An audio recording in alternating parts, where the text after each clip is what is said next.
And how glorious is it today? I'm just so high on God's great goodness. It's just so glorious. Man. And I'm super excited to get to share this talk with you all today. It's, as I was preparing this last night, I was thinking, oh my God, it's like I'm going to show pictures of my family. So thanks for indulging me. And I don't know what it is about trees.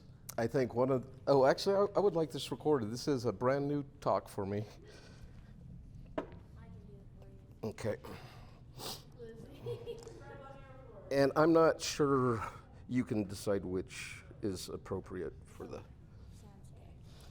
And if people do engage, just pivot and include them. Let me blow my nose first before you start. Oh, and we'll get the PowerPoint up. Oh, I'm so excited I can hardly stand it. It's kind of like, you know how people have a swear jar? In my family, we had a tree jar. So when I would just start talking about trees, I had to put money in the jar because the family was like, please, Uncle, stop.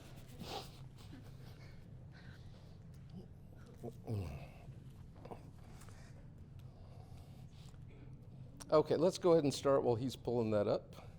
You ready, Lizzie? Or have you started already? Start again. Stop it and start again.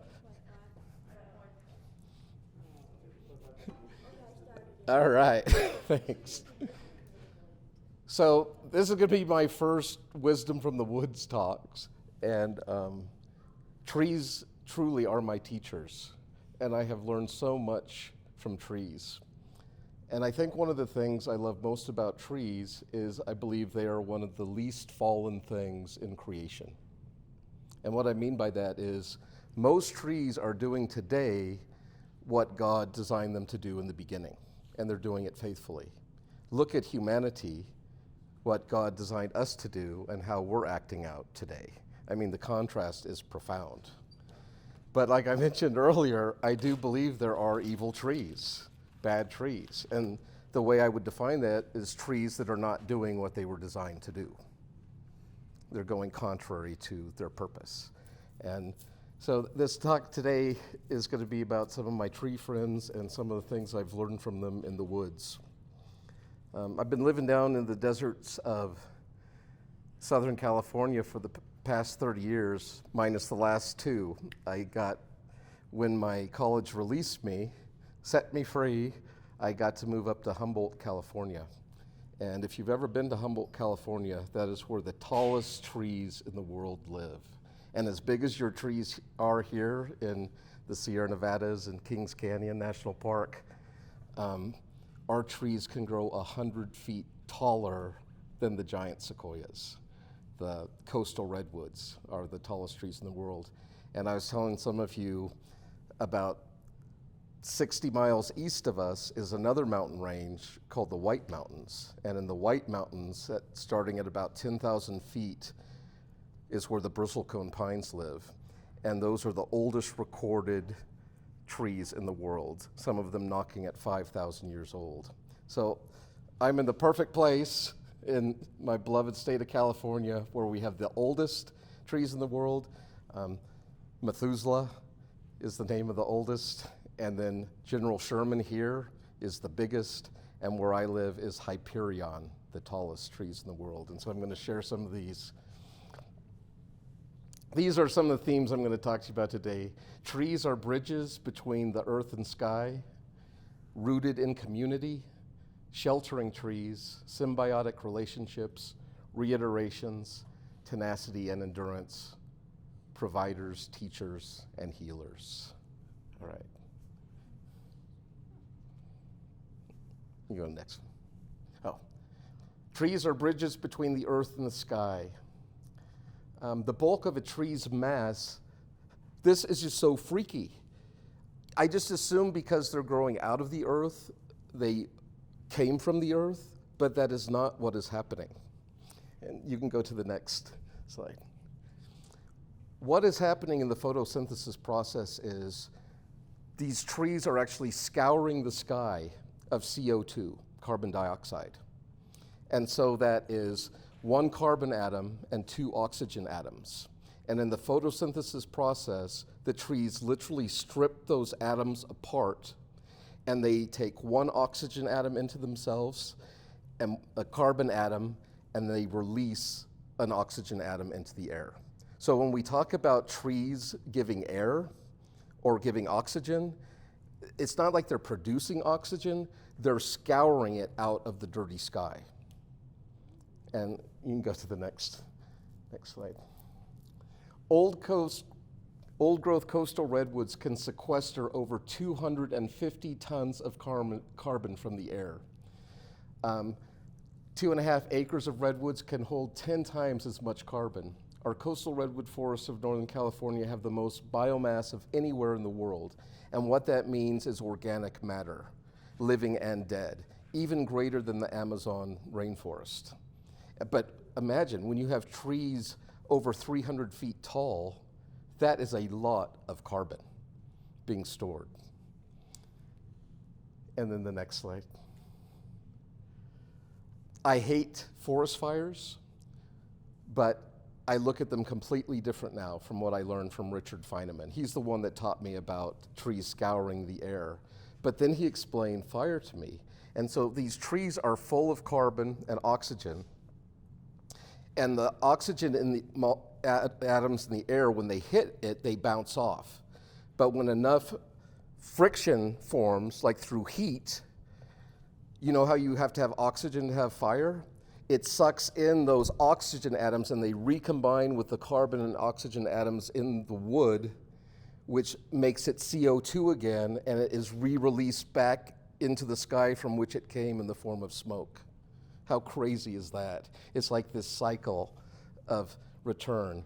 The trees coming from the sky, and then when they burn, they return to the sky. The trees that don't burn and go back into the earth, or go into the earth, that's sequestering that dirty carbon in the air and locking it into the ground. Fascinating. All right. Next. And so my favorite part of this process is, though, we have a symbiotic relationships with trees. And so when I'm hiking through the woods, I am breathing out this dirty air. The carbon dioxide is coming out of me, and the trees are taking that and purifying it and releasing oxygen. And so I'm breathing in what the trees give out, and the trees are breathing in what I give out. And it's just like a love fest when I'm just walking through the woods like, and we both grow. My beard grows and the trees grow. Okay. The next theme I want to talk about is rooted in community. And I kind of see myself, well, you see my moniker, Darkwater Hermit. I kind of see myself as a radical individual, kind of loner. I'm perfectly content being by myself. But one of the lessons I've been learning from the redwood trees is if you grow alone, you will probably die alone, and more easily than if you're rooted in community. And if you look at this tree was probably logged 135 years ago. And I'm going to pivot onto that real quick because this is such a great picture to talk about the superpower of, these are called Sequoia sempervirens. Does anyone know what sempervirens means? Semper Fi is the motto of the Marines. What's that mean? Always faithful. So what do you think sempervirens means? Virens. Always living. Never say die.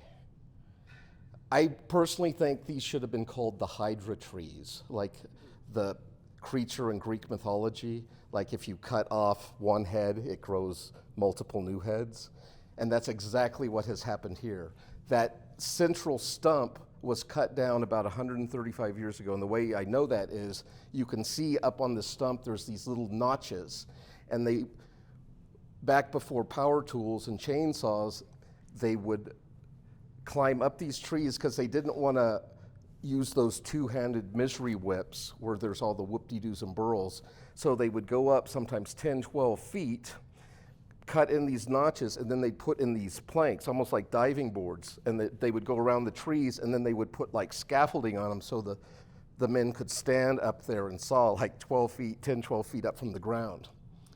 So when this tree was cut down, it did not die, but it sent up suckers that we call fairies. So every single trunk you see in this picture is coming from that cut down stump.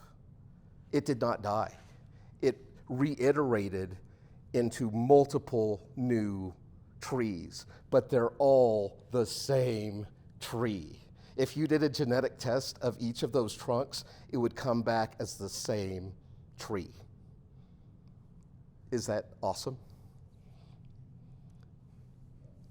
Now back to my theme. Look how shallow those roots are. These trees going over 300 feet tall, and it's the same with your giant sequoias here, their roots are only 8 to 12 feet deep. So if I was a redwood tree, it would be like only my boots would be under the ground. And here I am, this massive tree. How in the world am I supposed to stay up if I only have that little bit? Any ideas how they do it? Yes. It would be like I had really long toes. And some of these redwood trees, their roots will extend 100 feet in every direction. Can you imagine? And they form like a Celtic knotwork in the woods below our feet where the whole forest is interconnected together. So look at those shallow roots.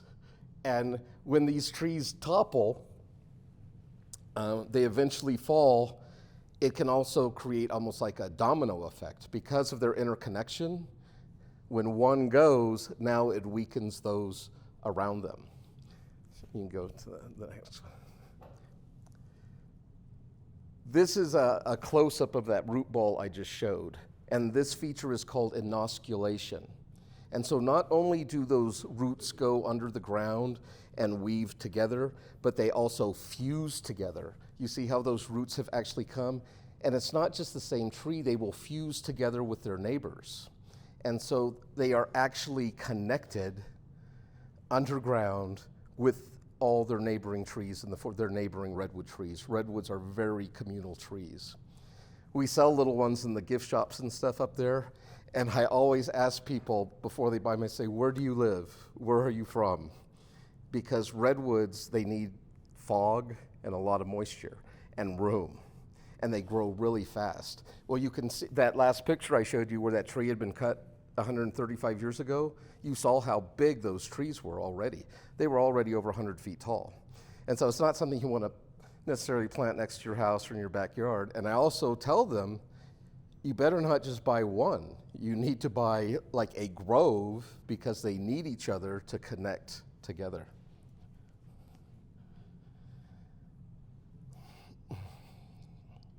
Oh, this is so great. So this is a picture here of a tree that fell down who knows how long ago. I mean, it could have been hundreds of years ago.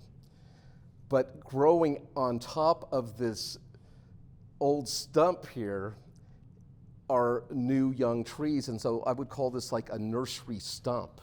And so even in death, well, it's not really dead because it's still living through its suckers, but that individual trunk that died off, it's now providing life and nutrients to the young seedlings in the forest.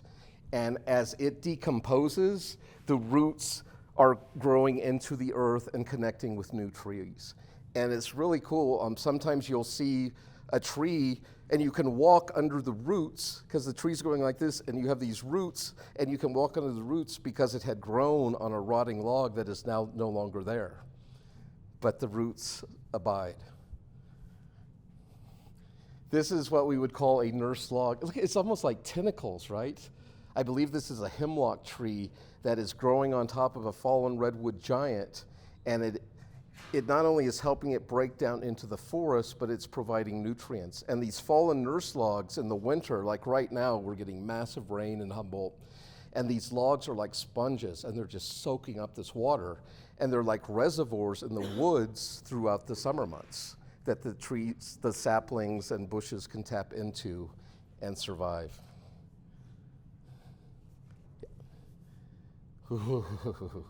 Sheltering trees. Thankful for the sheltering trees as the winter storms head our way. Be a sheltering tree, but be aware the process is long and painful. For to become a sheltering tree, one must first have a chink in their armor, a wound that won't quite heal, a loss that cannot be regained, or a trial so fierce and flame so hot that even their thick shell can't protect the dead core that is within. Goodness. I don't know if you know this about trees, but as in humans, the life is in the blood. For trees, the life is in the cambium. And it is that thin layer between the outer bark and the inner heartwood. The inner heartwood of trees is dead. It's dead wood. The life of the tree is in that little ring, that last ring in between the inner wood and the bark. And so the bark is protecting that, and the inner dead wood is almost providing like a scaffolding for the living tree. But if that bark gets breached, it allows access into that dead inner wood. And so that's what I meant by if you have a chink in your armor or a wound that won't heal, because trees will heal. Just like us, how if you get cut, you'll form a scab and new skin will grow over it.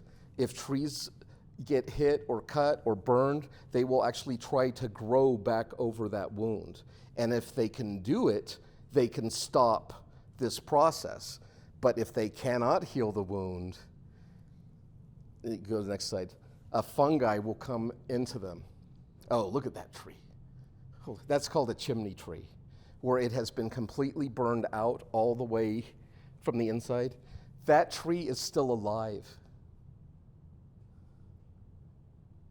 It is alive because its outer bark. Do you see how this bark is still growing and coming around the burn and trying to heal and seal off?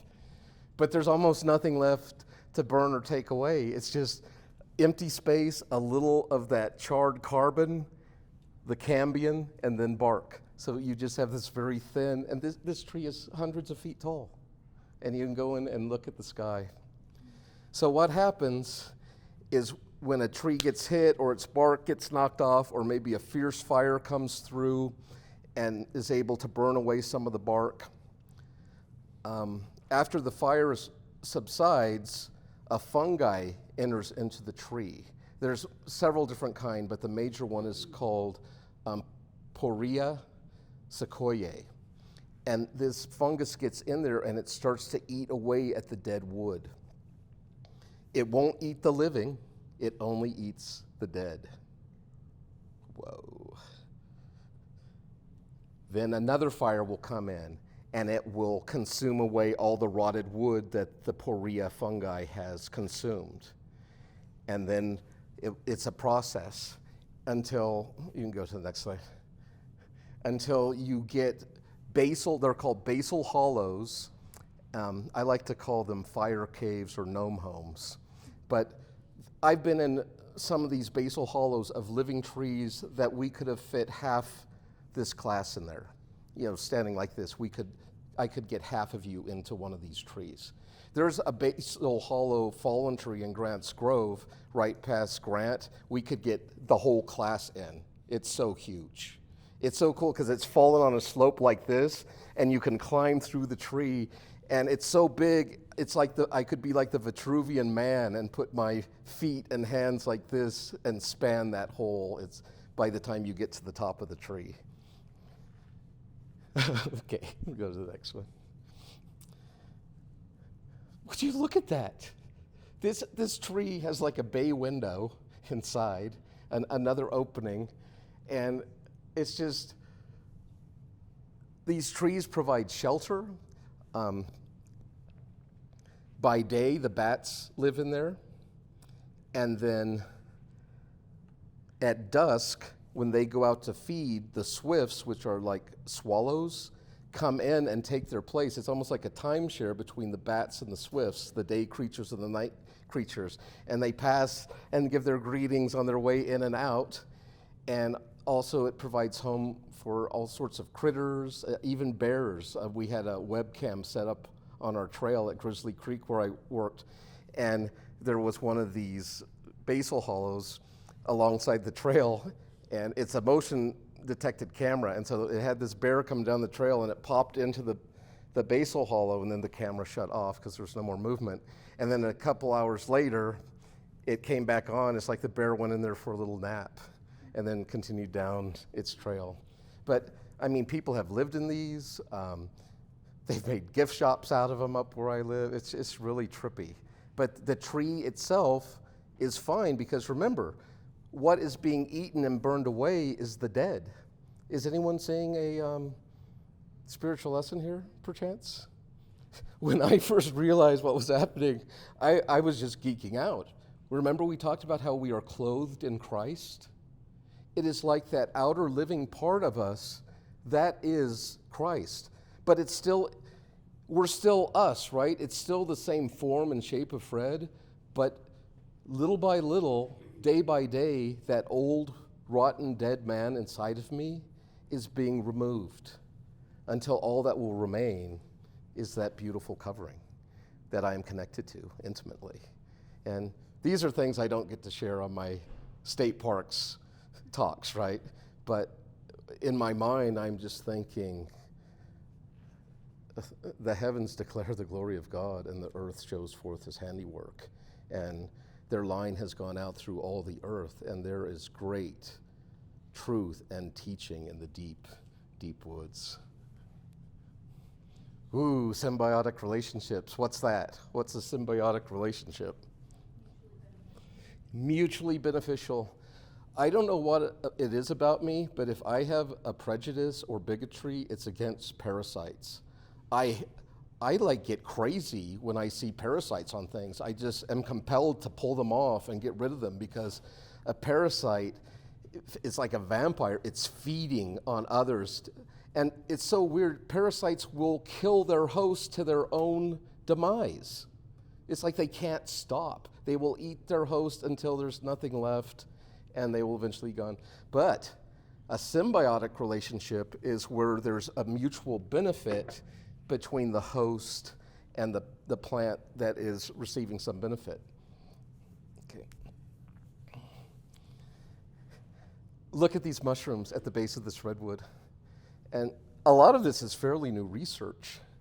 But what they have discovered is that the mycelia of these mushrooms, what we're seeing here, that's just the fruit of the mushroom. Most of the plant is underground. And we talked about how the roots form a neural network. Well, these are almost like the dendrites on synapses of the roots. It's like a giant neural brain network in the forest. And what the trees and mushrooms are doing, the mycelium forms around the rootlets of the tree, and it helps it bring in moisture and nutrition. And in exchange, the tree makes room in its roots for the mushrooms to store energy and nutrition. And so that is the symbiosis. The mushrooms are helping the trees, and the trees are providing a place and protection for the mushrooms. And it's just such a glorious interconnection, even between different species. A forest between my fingertips, an eternity in an hour. The wonders from the macro to the micro. It's interesting, during different times of the year, my gaze changes. Like in the summer, I get a stiff neck and vertigo when I'm in the woods because I just can't, I just walking around and I get dizzy, but I can't stop looking up at the beauty of these giants. But this time of year, when I'm walking in the woods, I'm like this because there's all the wee and gentle folk are coming up, and many of them have bright, vibrant colors and all the different shapes and smells and textures. And it is just, and when I found my first, I believe these are called fir cone mushrooms, but that's actually a spruce cone. So maybe there's a spruce cone mushroom. I don't know. I'm pretty new at learning about mushrooms, but it's so exciting. And it's like Horton Hears a Who, for heaven's sakes. And this one I'm just learning. Reiterations. And a reiteration happens with these coastal redwoods. Other trees can do it too, but the examples I've seen of these trees is unbelievable. Do you see those two little trees coming off that branch?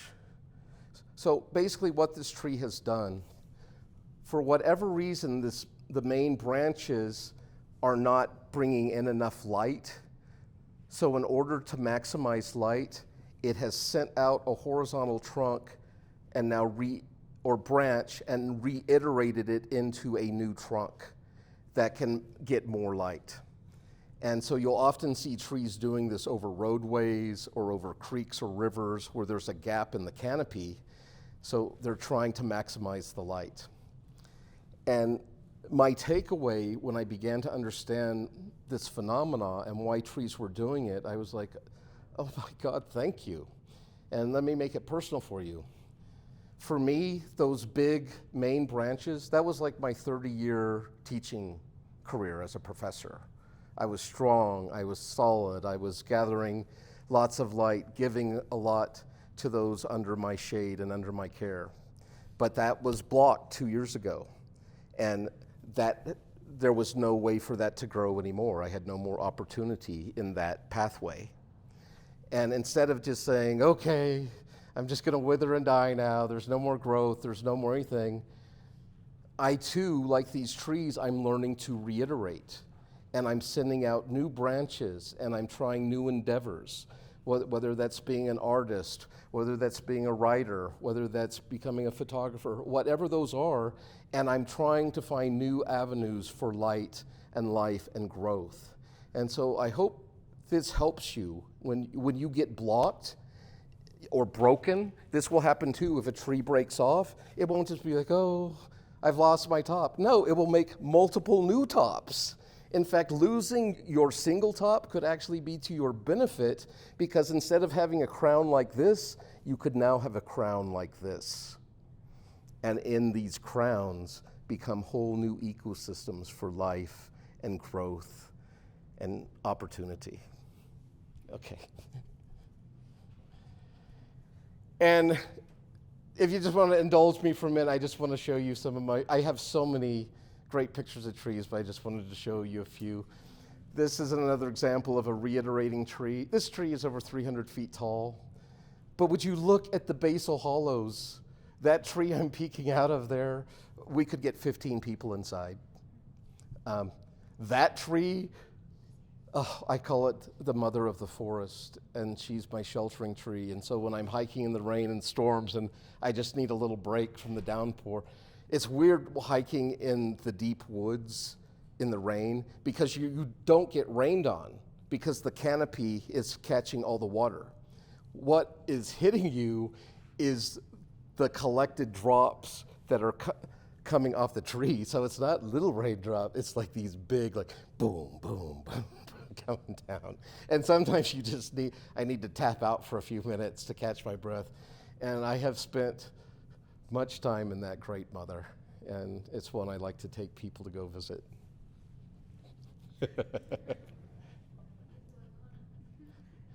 That is a red-belted polypore mushroom coming off that tree, these moss-covered trees.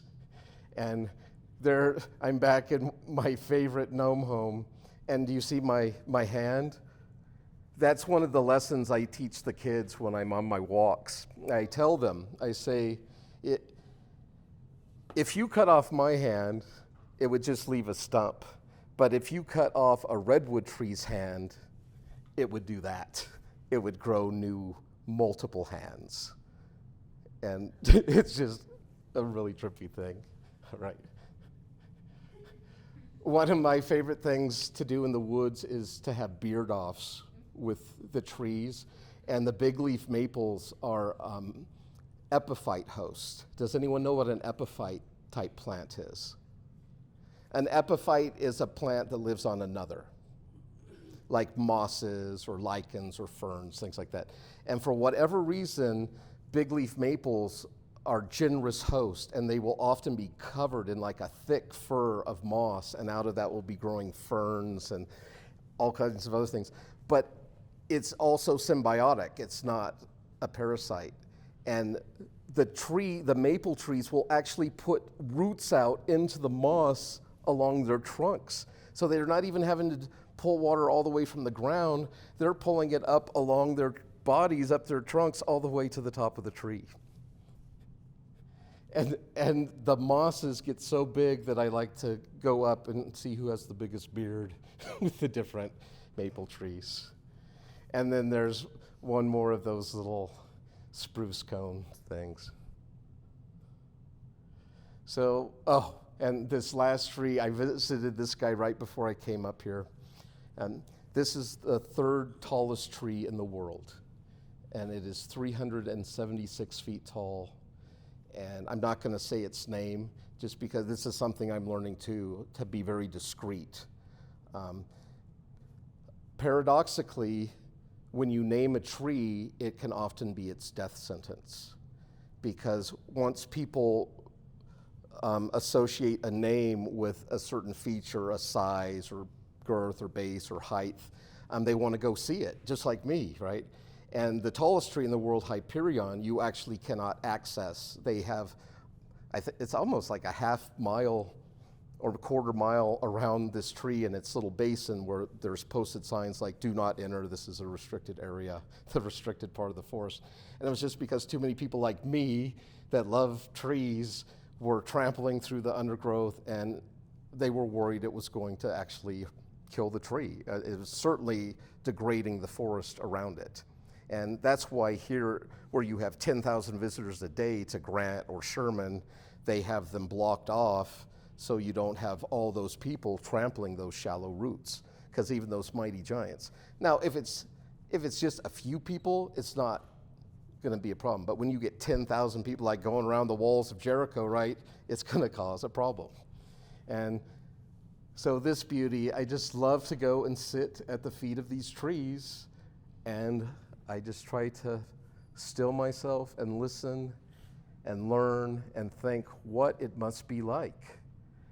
And besides the lessons I shared with you about rooted in community, becoming a sheltering tree, reiterating, some other lessons I've learned from trees are, and this is a hard one for me because I'm a Roman gnome, it's be content where God has planted you. What a concept. Learn to flourish where God has placed you. And I'm not saying you have to be stuck, or if you're in a toxic situation, you can't move. We do have that option that trees don't. We can actually physically get up and walk ourselves to a new location, although some trees actually do move. But that's another story, another talk. There'll be another chapter when I want to turn this into a coffee table book. And would you all be interested in something like this? Yes. Okay, good. Okay, good. Good encouragement for me to proceed. Be content where you have been planted. Seek the light. Seek the light. Another paradox in the woods is there is incredible competition, especially in I live in a rainforest, and so the canopy is completely taken. It's rare to find little patches of sunlight coming through in the deep forest. So there's fierce competition up here for the light. Trees are trying to edge each out. Bigger trees will send out branches up over little trees. It's crazy. It's very hard for young trees to get started in the woods because the big trees are taking all the light. And until one of the big giants falls, these little seedlings don't have a chance. That's why I think here your woods aren't so dense. And most sequoia dendron, the giant sequoias, grow from seeds. And through fire. They need the fire to clear out the competition and to open the cones. So these trees were made or have adapted to a fire and ice situation. On the coast, where it's more wet and thick, only less than 4% of coastal redwoods grow from seed. Almost all coastal redwoods grow from clones, or those fairies that come off of the mother. And you'll have generations of trees. And sometimes the central mother will die off, and there is a fairy ring that I could get all of us in, where the central mother died probably 400 or 500 years ago, and is completely gone. But the fairies that have surrounded her are now all giant trees, bigger than 3 of these posts put together, surrounding this where the stump once was, and you can look up, and it is just unbelievable to be in the presence of these but it's all the same tree, growing in a circle now. What else? Be connected to community. Put your roots deep. If you're not going to have deep roots, if you're going to be shallow, you better be connected with community, because you're going to need those people around you. Often I've seen trees that have fallen in the forest, but when they're in community, the other trees are often able to catch them and prevent them from going to the ground, and they're able to continue, and that fallen tree will reiterate back to the light. You're just going, oh. So seek the light, be connected to community, be content where you were planted, get lots of sunshine, drink plenty of water, and be a blessing to God and man. Thank you for letting me share my beloved trees, or a little intro to them with you. And this has been so regenerative and refreshing for me, because I do spend a lot of time in my mind. This has been really good 2 years for me, because I've really forced myself to get more into my body, trying to get myself to lose some weight, get healthier, and spending a lot of time just hiking in God's beautiful creation. And I believe God has revealed himself to us in many ways. But long before the Bible, we had God's wordless book. And when you talk about the Word of God, how was creation formed? And God said, right? We are looking at the Word of God. And for those who have eyes to see and ears to hear, I think it has much to teach you. I love the scriptures, but oh, how I love God's wordless book. And the greatest revelation for me of all is his own incarnation into the world, where he came and walked amongst his own creation, yet his own creation rejected him. Can you imagine what that must have felt like? It would be like if you were an artist or a painter and you painted this beautiful world or landscape, and then you entered into your painting and your painting rejected you. But it need not be so, because not only did Jesus incarnate into the world, but when he returned to the Father, he sent his Spirit, that each and every one of you can be with Christ, he in you and you in him, wherever you go, 24/7, 365. He will never fail you or forsake you. And that honey, was that called honey? I wanted to say honey pot, but that's the poop trucks, right? Honey from the Rock song. That was beautiful, about God being our provision. Manna, provision in the wilderness. And so God bless you and keep you, and may his light shine upon you. Thank you.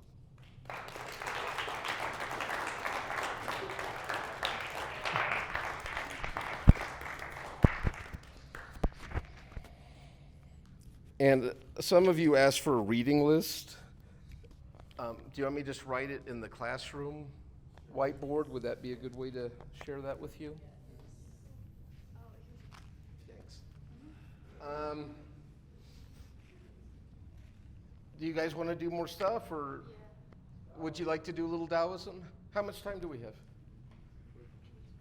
25 minutes? Do you want me to keep recording that, or what do you start a new recording? You want to do that, or no? We can keep going. I'm still recording, so you can. Do Sweet. you want me to No, 'cause I need my phone to. I didn't bring my Tao with me, but I learned over the years to. I could get a Kindle version. I kept giving away my copy of the Tao Te Ching, or loaning it and never getting it back, so I finally had to get one from my phone.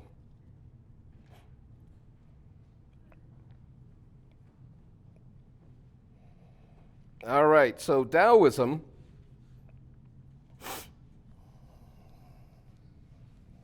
Let me readjust I got to get out of the forest of my mind. Although fortunately Taoism is super close to what I was talking about. Taoists would have perceived all of those things outside of Christ's part. But Taoism goes back at least to 600 BCE, probably longer. But that's when Lao Tzu, who is the Tao Te Ching is attributed to. And he was a contemporary of Confucius in China. He was like an older contemporary of Confucius. And where Confucius focused on, I call him like the Miss Manners or etiquette guy of China, because he was concerned with how to live in community. Lao Tzu was interested in how to live in harmony with nature. And both are important, right? Because we do live in community, but even community is in nature, right? We're dependent upon nature for our well-being and survival. And so, in a sense, they sort of created the yin-yang of Chinese philosophy, which is part of Taoist teaching. So as legend has it, tradition, and I don't know how much is embellished and how much is actually historical, but supposedly Lao Tzu, in his later years, just got fed up with all the bureaucracy and all the stuff going on in China, and he's like, I'm out of here. And so apparently he got on a ox or something and is headed through the Great Wall, and he's going to go out into the great steppes of Asia and Mongolia. And one of the border guards or wall guards recognized him, and there's two versions. One was, it was a tax, like you have to give us a percentage of your knowledge before we let you through. And the other was a request, like, please, before you just go off and get absorbed into the wilderness, would you please write down some of your wisdom? And so that's supposedly how we got the book, the Tao Te Ching. And I would say outside of like Ecclesiastes and the Gospel of John, it's probably my favorite book, and I've given more copies of it away than anything else. And kind of like the Bible has been translated, as far as I know, more than any other book in the world, but I think the Tao Te Ching comes in second. So I would highly recommend getting yourself a copy. And like the Bible, it has many different translations, and I'm kind of stuck on the first one I read because that was my first introduction to it. And it was by Guy Fu Fang and Jane English, which I thought was a really smart thing to do, having a native Chinese speaker and a native English speaker work together on the translation to make sure the meanings came through. And they were both artists. The Chinese man was a calligrapher, and so he wrote the text in Chinese calligraphy on one page, and then it would be written in English on the other page.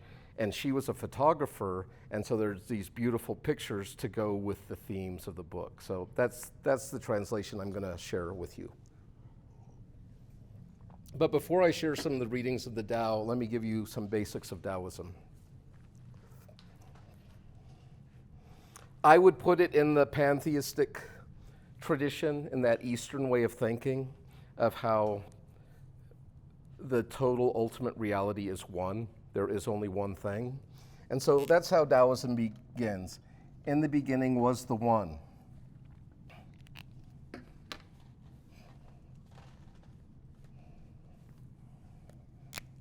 In the beginning was the One. From the One comes the Two. You probably all seen this symbol. And from the 2 comes the 3.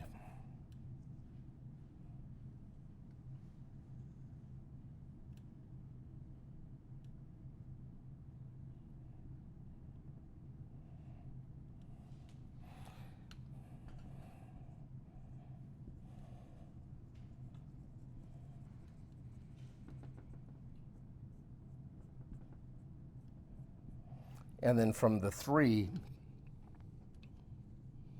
comes all things.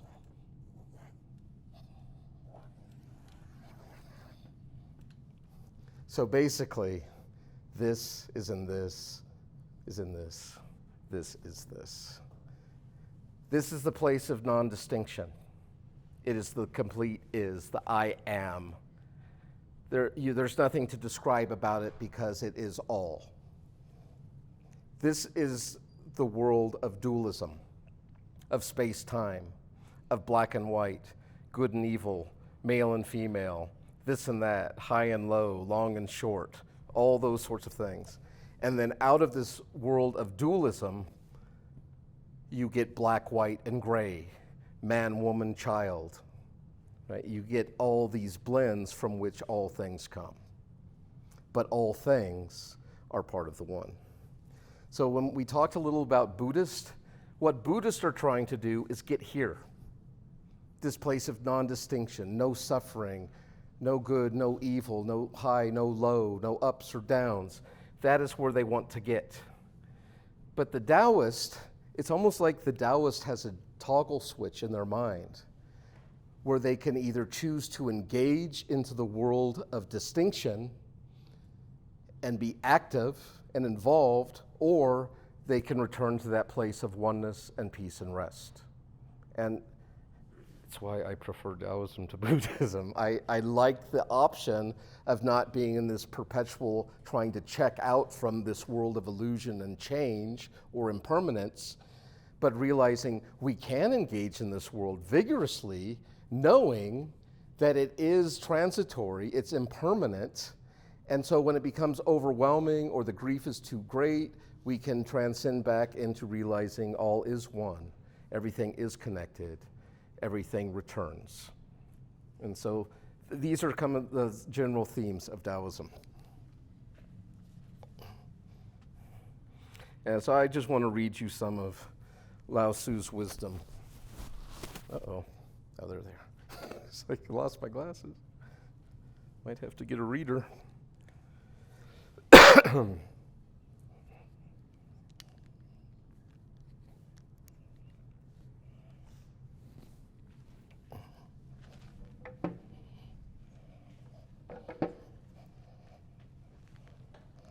All right. You ready? The Tao that can be told is not the eternal Tao. The name that can be named is not the eternal name. The nameless is the beginning of heaven and earth. The named is the mother of 10,000 things. Ever desireless, one can see the mystery. Without desire, you can see the mystery. Ever desiring, one can see the manifestations. These two spring from the same source. This appears as darkness, darkness within darkness, the gate to all mystery. When I first read that, I was like, how do they know this? The name that can be named is not the eternal name. Wow. Does anyone know what the Tao means? It can't be completely translated into English, but T-A-O. But it's, as far as I understand, it's pronounced more like a D, like Tao, but it is T-A-O. And I don't know the tones, for the right tones. Anyways, the Tao can be translated as the way. But in modern translations of the Bible in Chinese, it's In the beginning was the Tao, and the Tao was with God, and the Tao was God, and the Tao became flesh and dwelt among us. So it's a very similar concept to the Greek concept of the Logos, the cosmic consciousness, the thing that holds everything together. That is what the Tao is. And this is written by a man 600 years before Christ, on the other side of the world. Under heaven, all can see beauty only because there is ugliness. All can know good is good only because there is evil. Therefore, having and not having arise together. Difficult and easy complement each other. Long and short contrast each other. High and low rest upon each other. Voice and sound harmonize each other. Front and back follow each other. Therefore, the wise go about doing nothing, teaching, no talking. The 10,000 things rise and fall without cease, creating yet not possessing, working yet not taking credit. Work is done, then forgotten. Therefore, it lasts forever. Any thoughts on that one? Teaching, no talking, what does that mean? How do you teach without talking?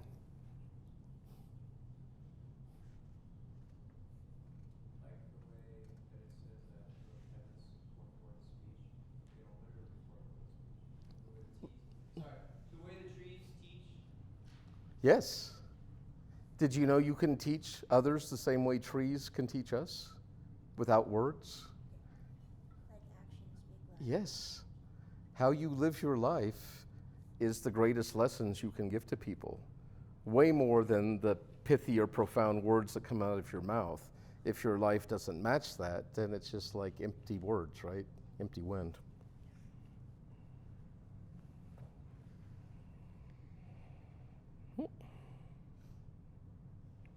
The highest good is like water. Water gives life to the 10,000 things. And it does not strive. It flows in places people reject, so it is like the Tao. In dwelling, be close to the land. In meditation, go deep into the heart. In dealing with others, be gentle and kind. In speech, be true. In ruling, be just. In business, be competent. In action, watch the timing. No fight, no blame. And so Taoism is largely responsible, the philosophy behind it, between a lot of what we see in martial arts practices. Because the idea in the West were more this idea of fight fire with fire, right? Confront head on. In Taoism and in Eastern martial arts techniques, it isn't force with force. It's when you come to an object, you don't plow into it, you go around, right? You redirect the energy that's coming to you that you don't want to receive. And so this is the way of the Tao. It flows around like water. It finds the lowest points and makes its way back to the sea.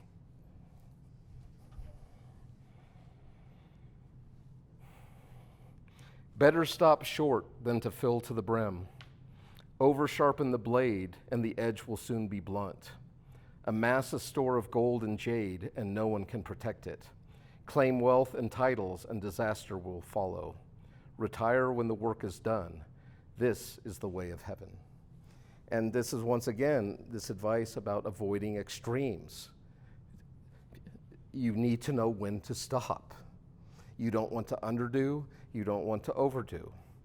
But if you overdo something, you can end up harming the very thing you were trying to save or preserve.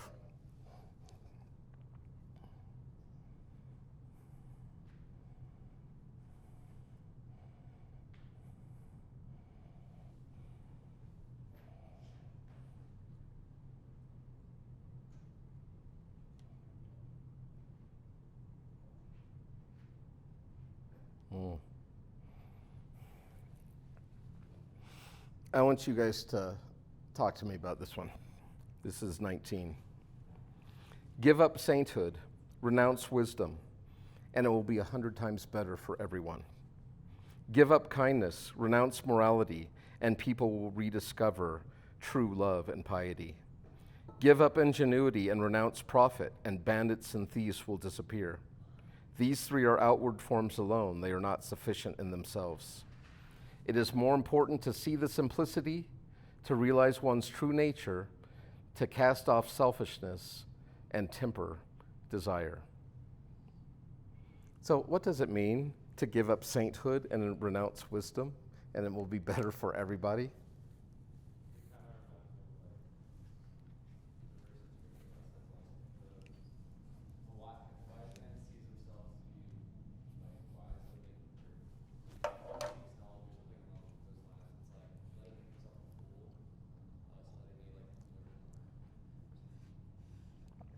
Yep. Speak up for me, my poor ears. Yes. You've met those people, right? They're just wound so tight, they can't deviate. I mean, if the speed limit says 55, they're going to go 55 even if they got 100 cars behind them, right? Or instead of pulling over or whatever, or making room. It's just that narrow, retentive rigidness where you have no flexibility anymore of movement. It's not, even Ecclesiastes says the same thing, right? It says, be not righteous over much, and be not overly wicked. Why should you die before your time? I mean, I missed a part of it there, but. Be not overly righteous. Why should you destroy yourself? Be not overly wicked. Why should you die before your time? Thank you. Very good. And you get it, right? If you're, and it's not talking about, I think it's talking more about that retentiveness. It's obviously not talking about the true righteousness that comes from God. We have all the righteousness we can ever have in Christ. But it's that legalistic, narrow, you can't go outside the line sort of mentality. But also, you're not supposed to be all over the road either. So finding, once again, Taoism is about trying to find this balance, and those of you that are familiar with the whole Star Wars franchise and all that, that's a lot of what the Eastern philosophy Lucas was introducing into the West. This idea of like balance in the force, right? Between the light and the darkness, the good and the evil, and maintaining a balance, not letting one side or the other dominate.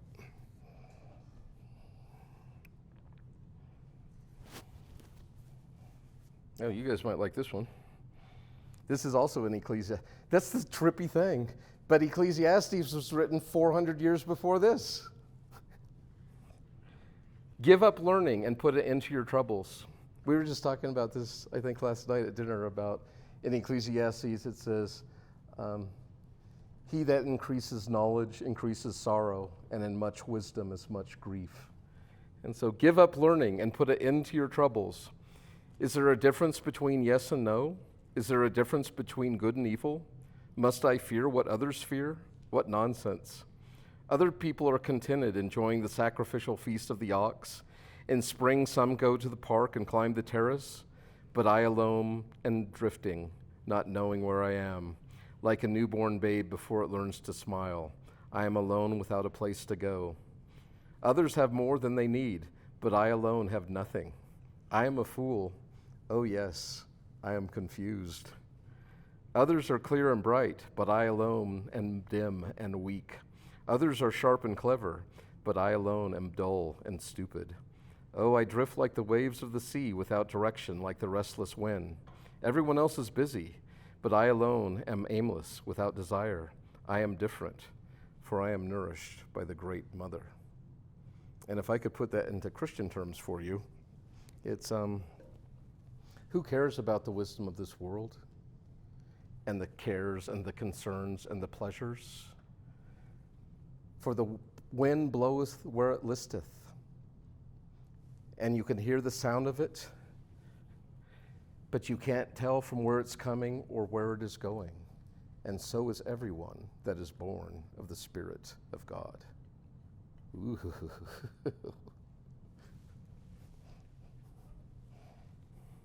Be like the wind. I don't know if you've seen the the Bruce Lee video about be like water. It's the same sort of concept, right?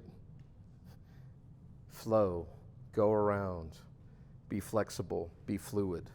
The rigid will break. The oak tree, right? The strong oak tree, that is the one that breaks in the storm. The willow bends and flows with what comes its way. Learn to be flexible, learn to flow. Just a couple more.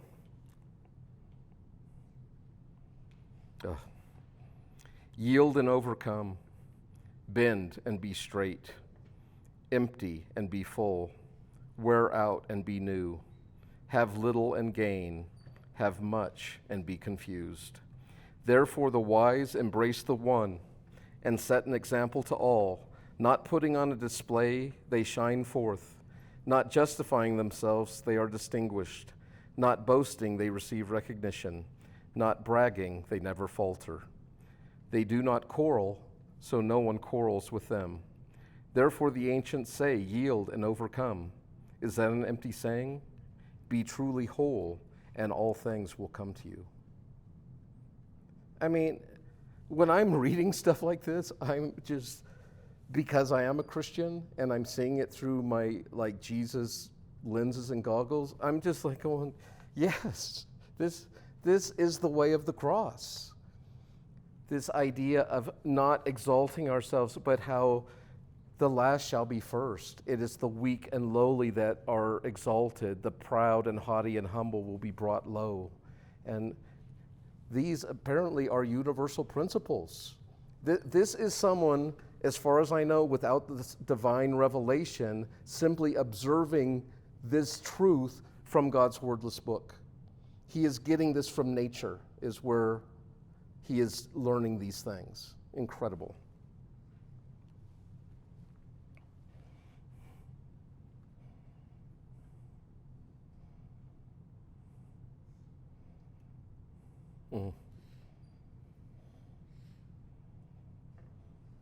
So many good ones. Please get yourself a copy of the Tao Te Ching.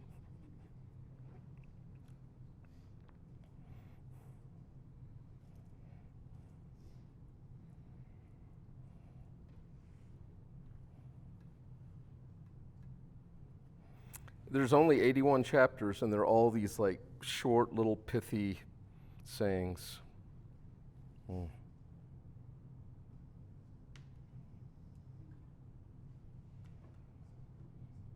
Oh, that's a good one. Truly good people are not aware of their goodness, and therefore are good. Foolish people try to be good, and are therefore not good. Truly good people do nothing, yet leave nothing undone. Foolish people are always doing, yet much remains to be done. When truly kind people do something, they leave nothing undone. When just people do something, they leave a great deal to be done. When disciplinarians do something and no one responds, they roll up their sleeves and try to enforce order. Therefore, when the Tao is lost, there is goodness.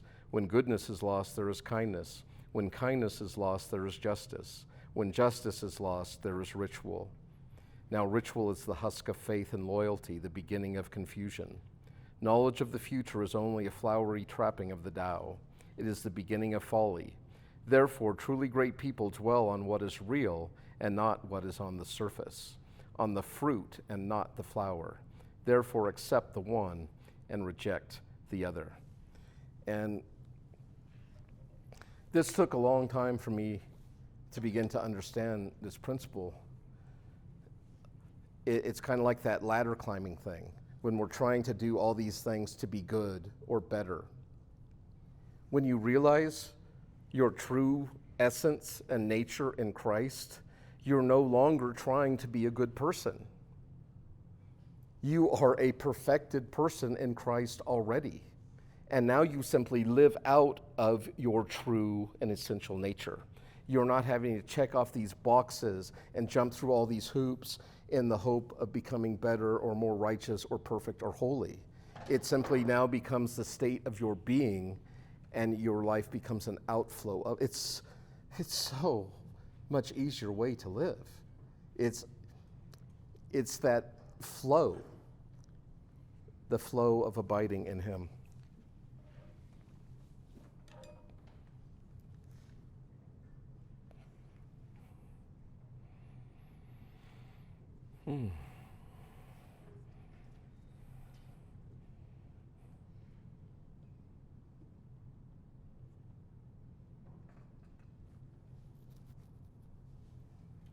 Okay, I'm going to end with this one. This is 43. The softest thing in the universe overcomes the hardest thing in the universe. That without substance can enter where there is no room. Hence, I know the value of non-action. Teaching without words and working without doing are understood by very few. Teaching without words and working without doing. You already answered how you teach without words. How do you work without doing?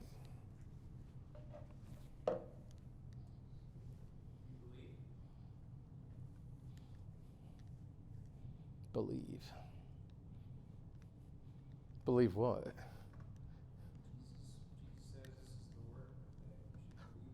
Ooh, that's good. I like where you went with that. The context I'm thinking of it in is, did you know they hired me to come up here, like as a job? Like this was supposed to be a work week for me? Do you think I've worked at all this week? I haven't worked 1 minute because I haven't been doing, I have been being. This is just an outflow of who and what I am and what I love. And even though I was a college professor working full-time, actually I was working double full-time because of all the extra classes I took upon myself. But it was very rare in the last 30 years that I felt like I worked a day in my life because I wasn't doing teaching, I was being in that moment, in that space, in that flow. Now, to be fair, grading papers was doing for me. I hated that part of teaching, but the actual teaching or the teaching without talking, and there's teaching that can happen with talking to, but the deep stuff that really impacted my students wasn't the words coming out of my mouth. It was watching how I treated others, how I took in my family, how I cared, the compassion, the kindness, not the arrogance, haughtiness, pride. I mean, there's something to learn from that, like not to do that, not to be there. But thanks for letting me share a little of the Tao with you. I came across a book and I loaned it out and I need to get another copy. It's called Christ the Eternal Tao. And it was written by Eastern Orthodox missionaries who went to China, and as they were learning Chinese and the Chinese culture, they came across this text. And as they were reading it, they were going, how is this possible? Jesus is like peeking out between all the pages of this book. And they kind of compared Lao Tzu almost like to a pre-Christ Christian, almost like in the West with Socrates. Some of the things that Socrates came up with seemed almost like divine revelation, and yet he was before the incarnation of Christ. And so they wrote this book using the Tao Te Ching and showing how Christ was fulfilling what the Tao was talking about, and how Christ himself is the way, is the Tao. And I was telling some of you, as our culture gets more and more confused about what Christianity is and they have misplaced conceptions, often when people ask me what I believe or what religion I am, I won't say Christian. I certainly won't say evangelical, unfortunately, because of where we are right now and what it means to most Americans that aren't Christians. It just means far right politics and that sort of thing. But I tell people one of two things. I tell them either I'm a California Christian, because that usually makes people say, what the heck is a California Christian? And then now you're having a conversation. They haven't just put you in a box, right? A category. Or I will say I'm a follower of the way. And then if they really are interested, their next question will be, what way? And even say, the Christ way. All right, thank you. And I do want to go to Grants Grove. It's just I'm not super snow driving confident, so maybe after lunch we can evaluate the roads and if some of you want to go down with me. Is tomorrow? Are you busy all day tomorrow? Yeah, today we had a class moved, so we actually have class after lunch instead of having a free test. Yeah. All right. Well, we'll just take that as a sign then, maybe, or well, when's the class over? Probably around 3. Yeah, it's getting a little late. Yeah. What about Saturday? It depends if most people will be working. Oh, all right. Some of us are off. Well, like we find out tomorrow. Maybe I'm going to head out Saturday. Maybe if some of you want, if you have transportation, you could, because I'm going to stop there on my way out, definitely. And we could traipse around in the snow. All right, thank you.